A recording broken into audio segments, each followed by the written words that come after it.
Hello नमस्कार दोस्तों, स्वागत है आप सभी का हमारे इस यूट्यूब चैनल पे। जी हाँ दोस्तों, आज की इस वीडियो में मैं आपको बताने वाला हूँ एसबीआई का एसआईपी प्लान्स के बारे में। जी हाँ दोस्तों, वीडियो काफ़ी ज़्यादा इंपॉर्टेंट होने वाला है।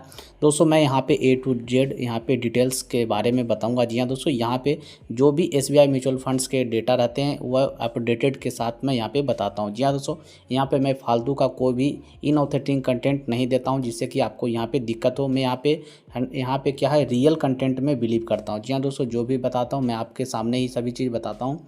और दोस्तों ये वीडियो एजुकेशनल पर्पस होने वाला है। जी हाँ दोस्तों, यहाँ पे मैं आपको बता देता हूँ कि यहाँ पे म्यूचुअल फंड्स की बात करें तो दोस्तों यहाँ पे डिस्क्लेमर देना बहुत ही ज़रूरी है। जी हाँ दोस्तों, यहाँ पे जैसे कि एक मार्केट है म्यूचुअल फंड, यहाँ पे आपको क्या है, उतार चढ़ाव देखने को मिलता है। तो दोस्तों यहाँ पे इन्वेस्ट करने से पहले आप लोग खुद से सभी डॉक्यूमेंट्स को केयरफुली रीड करें। जी हाँ दोस्तों, और यहाँ पे आप लोग फाइनेंशियल एडवाइजर, टैक्स एडवाइजर से सभी लोग से सलाह ले लें, तभी आप लोग इन्वेस्ट करना। जी हाँ दोस्तों, यहाँ पे मैं सिर्फ और सिर्फ एजुकेशनल पर्पज़ के लिए मैं आपको डेटा के हिसाब से सभी चीज़ बताता हूँ। तो उससे पहले दोस्तों, अगर आप हमारे यूट्यूब चैनल पर बिल्कुल नए हैं तो हमारे चैनल को सब्सक्राइब कर सकते हैं। जी हाँ दोस्तों, यहाँ पे बहुत सारे लोग वीडियो तो देखते हैं लेकिन सब्सक्राइब नहीं कर सकते हैं। जी हाँ दोस्तों, अगर आप सब्सक्राइब करते हो तो यहाँ पे आपको डेली नोटिफिकेशन आता रहेगा। मैं यहाँ पे कुछ भी अपडेटेड जो भी वीडियोज़ आएगी आपको सबसे पहले मिल जाएगा। अब दोस्तों यहाँ पे आप लोग आएंगे तो यहाँ पे आपको फाइनेंस से वीडियोज़ यहाँ पे मिलेगा। जैसे कि यहाँ पे देख सकते हैं बहुत सारे वीडियोज़, यहाँ पे एसबीआई से लोन को कैसे अप्लाई किया जाता है, यहाँ पे आधार कार्ड से लोन कैसे लें, यहाँ पे एसबीआई म्यूचुअल फंड्स के बारे में भी मैं बताते रहता हूँ। उसके बाद दोस्तों यहाँ पे आप लोग कोई भी गवर्नमेंट का स्कीम आती है तो मैं यहाँ पे बताते रहता हूँ। तो दोस्तों यहाँ पे अगर आप जुड़ते हैं हमारे चैनल से तो आपको यहाँ पे काफ़ी ज़्यादा बेनिफिट होने वाला है। और दोस्तों यहाँ पे चलिए अब मैं आपको बताने वाला हूँ एसबीआई का म्यूचुअल फंड्स के बारे में। जी हाँ दोस्तों, आज मैं बात करने वाला हूँ एसबीआई फोकस्ड फंड के बारे में। जी हाँ दोस्तों, तो काफ़ी डिटेल में बात करेंगे। सबसे पहले दोस्तों यहाँ पे क्या है, इस फंड का सबसे पहले स्कीम टाइप देखेंगे। जी हाँ दोस्तों, ये कौन सा स्कीम में आता है, तो यहाँ पे बताया गया an open ended equity scheme having यहाँ पे investing in maximum 30 stock across multi cap space. जी हाँ दोस्तों, यहाँ पे क्या है, एक ओपन इंडेड इक्विटी है जिसमें कि आप लोग इन्वेस्ट कर सकते हैं मैक्सिमम 30 स्टॉक। जी हाँ दोस्तों, मैक्सिमम 30 स्टॉक, और यहाँ पे अक्रॉस मल्टी कैप स्पेस में। जी हाँ दोस्तों, उसके बाद दोस्तों यहाँ पे एक इक्विटी फंड है जो कि यहाँ पे इक्विटी में होता है क्या, लॉन्ग टर्म इन्वेस्टमेंट होता है, और यहाँ पे हाई रिस्क हाई रिटर्न देखने को मिलता है। यानी कि दोस्तों जितना यहाँ पे हाई रिस्क होगा उतना ही ज़्यादा यहाँ पे रिटर्न माना जाता है। उसके बाद दोस्तों यहाँ पे ओपन इंडेड है, इसको बोलते हैं लिक्विडिटी। जी हाँ दोस्तों, यानी कि दोस्तों इसमें कोई भी ऐसा टाइम पीरियड लॉक नहीं है कि आप लोग यहाँ पे एक बार इन्वेस्ट कर दिए तो यहाँ से आप लोग नहीं विड्रॉ कर पाओगे। तो यहाँ पे क्या है कि लिक्विडिटी में आपको विद इन 7 डेज या यहाँ पे टाइम मिल जाता है। उसके बाद दोस्तों यहाँ पे आप लोगों को सबसे पहले ग्रोथ की बात करेंगे। जी हाँ दोस्तों, रिटर्न फॉर्स रेगुलर ग्रोथ और रिटर्न से देखेंगे डायरेक्ट ग्रोथ का। अब दोस्तों यहाँ पे रेगुलर ग्रोथ में आपको पता ही है कि थर्ड पार्टी का इन्वॉल्वमेंट होता है, और यहाँ पे आप लोग डायरेक्ट यहाँ पे इन्वेस्ट कर सकते हो। तो यहाँ पे सबसे पहले अभी तक का जो डेटा है इसी के हिसाब से मैं बात करता हूँ। तो दोस्तों यहाँ पे रेगुलर की बात करें तो 18.76 ओवरऑल यहाँ पे बता रहा है इसका ग्रोथ। और दोस्तों यहाँ पे रिटर्न से देखें डायरेक्ट का तो यहाँ पे 16.19% का यहाँ पे अभी तक दिखा रहा। अब दोस्तों यहाँ पे मैं क्या करता हूँ, यहाँ पे मैं 1 साल का कर देता हूँ। तो 1 साल में देख सकते हैं इस फंड का 1 साल में 10.23% यहाँ पे रेगुलर का हुआ। और दोस्तों यहाँ पे मैं बात करता हूँ 1 साल का फिर से, तो यहाँ पे देख सकते हैं 11.13% का यहाँ पे ग्रोथ देखने को मिला है। उसके बाद दोस्तों यहाँ पे आप लोग देख सकते हैं जो कि काफ़ी अच्छा ग्रोथ है दोस्तों, 1 साल में 11% आप समझ सकते हैं। उसके बाद यहाँ पे 3 साल के लिए मैं ले लेता हूँ, तो 3 साल की बात करें तो 19.97% ये है रेगुलर का। और दोस्तों यहाँ पे देख सकते हैं 3 साल का मैंने किया तो ये 21.3% जो डायरेक्ट ग्रोथ में यहाँ पे आपको देखने को मिला है। उसके बाद दोस्तों यहाँ पे देखिए लॉन्ग टर्म इन्वेस्टिंग करना चाहते हैं उनके लिए ये प्लान काफ़ी अच्छा साबित हो सकता है।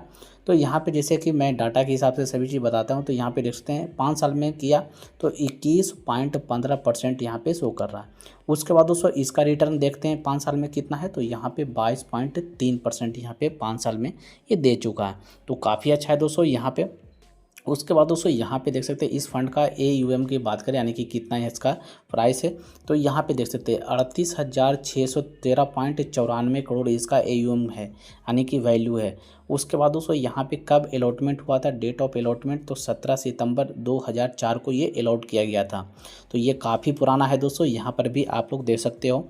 उसके बाद यहाँ पे 20 से 21 साल आपको यहाँ पे देख सकते हो पुराना है। उसके बाद दोस्तों यहाँ पे किसी भी फंड का एग्जिट लोड देखना बहुत ही ज़रूरी होता है। जी हाँ दोस्तों, दोस्तों अगर आप बिना एग्जिट लोड देखे अगर आप इन्वेस्ट करते हो तो यहाँ पे थोड़ा रिस्की होता है, क्योंकि दोस्तों जैसे कि मान के चलिए बहुत सारे लोग ऐसे हैं कि इन्वेस्ट तो करना चाहते हैं, लेकिन क्या होता है कभी काल ऐसे इमरजेंसी आती है तो यहाँ पे जो टाइम लाइन होता है उसके पहले पहले ही जो अपना पैसा ये विड्रॉ करते हैं, तो यहाँ पे कुछ चार्जेस देना पड़ता है। तो ये एग्जिट लोड सभी फंड का अलग अलग होता है। तो सिंपली दोस्तों यहाँ पे आप लोग जैसे ही यहाँ पे क्लिक किया मैंने, तो यहाँ पे व्यू डिटेल पे, तो यहाँ पे देख सकते हैं विदिन अगर 1 साल के अंदर अंदर आपने डेट से अगर आप 1 साल के अंदर अंदर पैसे है अगर आप निकाल लेते हो इन्वेस्टमेंट से तो आपको 1% चार्ज देना पड़ेगा।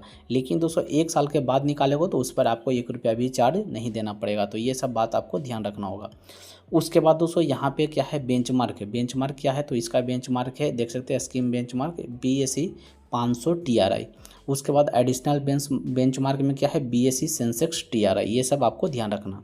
उसके बाद दोस्तों यहाँ पे बताया गया सूटेबल फॉर, यानी कि किसके लिए ये सूट करेगा ये फंड, किसके लिए बेहतर है। तो यहाँ पे बताया गया लॉन्ग टर्म कैपिटल एप्रिसिएशन, यानी कि जो लॉन्ग टर्म में कैपिटल यहाँ पे बनाना चाहते हैं उसके लिए ये काफ़ी अच्छा फंड हो सकता है। उसके बाद दोस्तों नीचे आएंगे तो यहाँ पे इन्वेस्ट के बारे में दिया गया। सबसे पहले तो जानेंगे दोस्तों हिस्टोरिकल NAV, इसको बोलते हैं नेट असेस्ड वैल्यू, यानी कि दोस्तों यहाँ पे हर फंड का अलग अलग वैल्यू होता है। तो यहाँ पे मैं क्या करता हूँ सिंपली डायरेक्ट ग्रोथ को यहाँ पे चूज कर लेता हूँ। तो दोस्तों यहाँ पे आप लोग देख सकते हैं ये 1 साल का दिखा रहा है, तो यहाँ पे अपडेट देख सकते हैं NAV ऑन 25 जुलाई 2025 का ये डेटा दिखा रहा है। उसके बाद दोस्तों यहाँ पे देख सकते हैं ये पूरा आपको डेटा, ये ग्राफ यहाँ पे दिख रहा होगा, यहाँ पे देख सकते हैं इस तरह का ग्राफ दिख रहा। तो ये क्या है, इसको मैं क्या करता हूँ यहाँ पे 1 साल की जगह पर मैं ओवरऑल ले लेता हूँ 5 साल का। तो 5 साल का यहाँ पे देख सकते हैं आपको काफ़ी अच्छा देखने को मिलेगा ग्राफ यहाँ से क्लियर में। तो इसका जो प्राइस है 394.11 रुपया अभी तक इसका नेट एसेट वैल्यू है। तो यहाँ पे आप लोग देख सकते हो इसका जो ग्राफ है यहाँ पे अप डाउन यहाँ पे आपको थोड़ा सा ज़्यादा देखने को मिलेगा, क्योंकि ये एक इक्विटी फंड है। उसके बाद दोस्तों यहाँ पे आप लोग देख सकते हैं इसका जो प्राइस था ये 13 अगस्त 2021 को 239 रुपया था, और अभी कितना हो चुका है 18 जून 2025 को 388 रुपया, और भी इसका प्राइस 394 यहाँ पे सभी 427 जून को यहाँ पे देख सकते हैं। तो ये प्राइस है जो कि घटते बढ़ते रहता है। तो यहाँ पे देख सकते हैं डाउन, यहाँ पे आपको डाउनग्रेड भी देखने को मिलेगा, यानी कि बहुत ही नीचे भी आया था 343। तो इस तरीके से आपको, लेकिन ओवरऑल देखेंगे तो ये ग्राफ के अनुसार तो यहाँ पे ट्रेंड इसका काफ़ी अच्छा है। यहाँ पे देख सकते हैं नीचे आया फिर से ये ऊपर की ओर जा रहा है। तो यहाँ से भी पता चलता है, जैसे कि अगर आप ये डेटा देखते हैं तो इससे भी पता चलता है कि यहाँ ठीक ठाक ये ग्रोथ रहा है। उसके बाद दोस्तों यहाँ पर भी आपके सामने एक चीज़ और बताया गया, जैसे कि ये चीज़ पढ़ना बहुत ज़रूरी होता है कि पास्ट परफॉर्मेंस में या may not be sustained in future, ये बहुत ही ज़रूरी होता है। यहाँ दोस्तों कि देखिए अब ऐसा नहीं है कि आपने जो पिछला परफॉर्मेंस देखा है डेटा के हिसाब से ये आगे भी सस्टेन करे, ऐसा नहीं होता है दोस्तों। कभी काल फ्यूचर में आपको देखने को मिलेगा, कभी नहीं भी मिल सकता। तो ये क्या है कि आप लोग यहाँ पे अंदाज़ा लगा सकते हो, तो यहाँ पर ये बताया गया। उसके बाद इन्वेस्टमेंट क्राइटेरिया क्या है, जी हाँ दोस्तों, जो इन्वेस्ट करना चाहते हैं उनके लिए यहाँ पे बताया गया, जैसे कि मिनिमम लमसम है ये 5000 है और मिनिमम ऐड लमसम है 1000। उसके बाद दोस्तों यहाँ पे देख सकते हैं सबसे जो मेन इंपॉर्टेंट चीज़ है, यहाँ पे देख सकते हैं मिनिमम SIP अमाउंट है मात्र 500 रुपया। जी हाँ दोस्तों, मिनिमम जो है SIP अमाउंट 500 रुपया से ये शुरू हो जाता है इस फंड में। तो यहाँ से भी आपको सभी चीज़ क्लियर हो गया होगा। उसके बाद दोस्तों नीचे आएंगे तो यहाँ पे फ़ंड का ओवरव्यू बताया गया। तो ये फ़ंड का ओवरव्यू आप पढ़ सकते हैं, जैसे कि SBI focused fund aim to provide investor with opportunity of long term capital appreciation by investing in a concentrated portfolio of equity and equity related instruments. तो यहाँ पे मैंने आपको पहले ही बताया था कि जो लॉन्ग टर्म के लिए जाना चाहते हैं उनके लिए बेहतर साबित हो सकता है। उसके बाद यहाँ पे the fund invest minimum of 65% in equity and equity related है, यानी कि दोस्तों यहाँ पे मिनिमम है जो कि आप लोग 65% तक इन्वेस्ट कर सकते हो। उसके बाद यहाँ पे SBI focused at flexibility in invest up to 35% in डेप्ट एंड मनी मार्केट। यहाँ पे कम से कम आप लोग 35% तक डेप्ट और मनी मार्केट में इन्वेस्ट कर सकते हो। उसके बाद यहाँ पे आपको बहुत सारे चीज़ यहाँ पे बताया गया है जो भी इस फंड के बारे में, जिसे मैनेज कौन कर रहे हैं। तो यहाँ पे आपको देख सकते हैं काफ़ी डिटेल यहाँ पे आपको देखने को मिलेगा। जैसे यहाँ पे देख सकते हैं R श्रीनिवासन है जो कि ये 30 साल के हैं और rich experience in the financial service space. He has been associated with SBI fund management limited 2009 CIO। तो यहाँ पे ये क्या है ओवरऑल, यहाँ पे आप लोग पढ़ सकते हो फंड के बारे में, कौन मैनेज है, तो उसके बाद नीचे आएंगे तो यहाँ पे एक ऑप्शन है प्रोडक्ट लेवल, ये भी देखना बहुत ही ज़रूरी होता है। तो यहाँ पर भी क्या, दीप product is suitable for investor who are seeking जैसे कि लॉन्ग टर्म कैपिटल एप्रिसिएशन और इन्वेस्टमेंट इन इक्विटी या इक्विटी रिलेटेड इंस्ट्रूमेंट। तो यहाँ पे वही चीज़, खास चीज़ बताया गया है फंड के बारे में। उसके बाद दोस्तों यहाँ पे मेन डिस्क्लेमर यहाँ पर भी दिया गया है, देख सकते हैं एक तरह से ये बहुत ही इंपॉर्टेंट होता है। जैसे investor should consult their financial adviser if in doubt whether the product is suitable for them. अब दोस्तों ये बात समझने की ज़रूरत है। जी हाँ दोस्तों, जैसे कि अगर आप इन्वेस्टर हैं तो यहाँ पे आपको कंसल्ट करना चाहिए फाइनेंशियल एडवाइजर से। अगर आपको मन में कोई भी डाउट है प्रोडक्ट को रिलेटेड कि आपको सूट कर रहा है या नहीं सूट कर रहा है, आप लोग इसमें इन्वेस्ट करें या ना करें, तो आपको कुछ भी डाउट होता है तो आप लोग फाइनेंशियल एडवाइजर, टैक्स एडवाइजर, जो भी आपके सलाह होते हैं उनसे आप लोग को ज़रूर सलाह ले लेना चाहिए। जी हाँ दोस्तों, उसके बाद दोस्तों यहाँ पे आपको रिस्कोमीटर है, तो यहाँ पे रिस्कोमीटर भी बताया जाता है एसबीआई फोकस्ड फंड का। उसके बाद बेंचमार्क का रिस्कोमीटर आपको देखने को मिलेगा। तो यहाँ पे आपको हाई देखने को मिलेगा क्योंकि ये एक इक्विटी फंड है। उसके बाद दोस्तों नीचे आएंगे तो यहाँ पे आपको देख सकते हैं पोर्टफोलियो ब्रेकअप, परफॉर्मेंस और फंड डाटा, ये देखना बहुत ही ज़रूरी होता है। उसके बाद दोस्तों डॉक्यूमेंट है जो कि मैं अपने टेलीग्राम चैनल पर भी प्रोवाइड करने की कोशिश करूँगा, क्योंकि दोस्तों फाइनेंस से रिलेटेड कुछ भी जुड़े न्यूज़ अपडेट आती है तो मैं अपने टेलीग्राम चैनल पर भी अपडेट करता हूँ, तो वहाँ पर भी जुड़ते हैं। नीचे डिस्क्रिप्शन में लिंक दिया गया, वहाँ से आप लोग ज्वाइन कर सकते हो। तो सिंपली दोस्तों सबसे पहले पोर्टफोलियो ब्रेकअप देखता हूँ। जी हाँ दोस्तों, किसी भी फंड का पोर्टफोलियो ब्रेकअप देखना बहुत ही ज़रूरी होता है। सबसे पहले दोस्तों यहाँ पे टॉप होल्डिंग की बात करें, कौन कौन से कंपनियां हैं जो कि इस फंड में यहाँ पे होल्डिंग करके बैठी हुई है। तो सबसे पहले दोस्तों HDFC बैंक है जो कि 7.26% का इसमें होल्डिंग है। उसके बाद यहाँ पे देख सकते हैं भारती एयरटेल का है 5.55%। उसके बाद कैश और कैश इक्विवेलेंट का है 5.5%। उसके बाद अल्फ़ाबेट का है 5.47%। उसके बाद दोस्तों यहाँ देख सकते हैं बजाज फाइनेंस का भी इसमें इन्वेस्टमेंट है, तो यहाँ पे देख सकते हैं होल्डिंग है 5.32%। उसके बाद कोटक महिंद्रा बैंक का है 5.04%। तो यहाँ पे देख सकते हो एक से बढ़कर टॉप जो यहाँ पे कंपनियाँ यहाँ पे होल्डिंग करके बैठी हुई है। अगर और भी देखना चाहते हैं तो व्यू ऑल होल्डिंग पे जैसे क्लिक करेंगे आपके सामने देख सकते हैं जो भी कंपनियाँ इस फंड में इन्वेस्टमेंट कर रही है, तो यहाँ पे देख सकते हैं बहुत सारे नाम आ जाएंगे, जैसे कि मुथूट फाइनेंस सोलर हो गया। उसके बाद ICICI बैंक का भी है, जुबलिएंट फूडवर्क्स का भी है। और भी देखना चाहते हैं तो यहाँ पे आप लोग आएंगे तो यहाँ पर देख सकते हो, देखिए कितना सारा यहाँ पे आपको कंपनियाँ देखने को मिलेगा, तो यहाँ से भी आप लोग देख सकते हो। उसके बाद दोस्तों यहाँ पे मैं क्या करता हूँ, यहाँ पे होल्डिंग के तो बात मैंने कर दिया, अब यहाँ पे सेक्टर का बात करता हूँ, कौन कौन से सेक्टर में सबसे ज़्यादा एलोकेट किया गया इस फंड को। तो यहाँ पे देखते हैं फाइनेंशियल सर्विस में आपको 29.69% का यहाँ पे आपको देखने को मिलेगा एलोकेशन। उसके बाद ऑटोमोबाइल एंड ऑटो का देखें तो 10.45% हो, जो कि काफ़ी बड़ा मार्केट है। उसके बाद इंफॉर्मेशन टेक्नोलॉजी का 9.78%, कंज्यूमर सर्विस का है 8.15%, टेलीकम्युनिकेशन का है 5.55% और कैश इक्विवेलेंट का है 5.5%। अब दोस्तों यहाँ पे आप लोग देख सकते हैं, यहाँ पे बहुत सारे आपको सेक्टर देखने को मिलेगा। उसके बाद यहाँ पे व्यू ऑल एलोकेशन पर क्लिक करेंगे तो यहाँ पे आपके सामने बहुत सारे एलोकेशन आ जाएंगे जो इसमें आपको एलोकेट किया गया। उसके बाद दोस्तों यहाँ पे परफॉर्मेंस की बात करते हैं। जी हाँ दोस्तों, जैसे कि परफॉर्मेंस की अगर बात करें तो यहाँ पे आपको देखना होगा कि परफॉर्मेंस कैसा है। तो सिंपली आपको यहाँ पे कंपैरिजन एक मिल जाएगा, जैसे कि इसमें बताया जाता है डायरेक्ट ग्रोथ का, यहाँ पे मैं चूज कर लेता हूँ सबसे पहले। उसके बाद यहाँ पे देख सकते हैं compounded annualise growth rate performance यहाँ पे बताया जाता है। तो यहाँ पे सबसे पहले मैं क्या करता हूँ, SBI फोकस्ड फंड का यहाँ पे निकाल लेता हूँ। तो यहाँ पे देखिए एक आपको चार्ट मिल जाएगा, इसको से आपको समझना काफ़ी ईजी होता। उसी तरीके से यहाँ पे आपको परसेंटेज में दिया हुआ। अब नीचे आपको क्या है, नीचे आपको current value of standard investment of 10,000, यहाँ पे जो 10,000 का करेंट वैल्यू स्टैंडर्ड इन्वेस्टमेंट कर लिया गया। तो यहाँ से भी मैं इसको क्या करता हूँ, कंपेरिजन करने में काफ़ी आसान होगा। जैसे कि यहाँ पे मैं क्लिक कर देता हूँ। अब ये दोनों जो डाटा है इसको आप मिलाइए।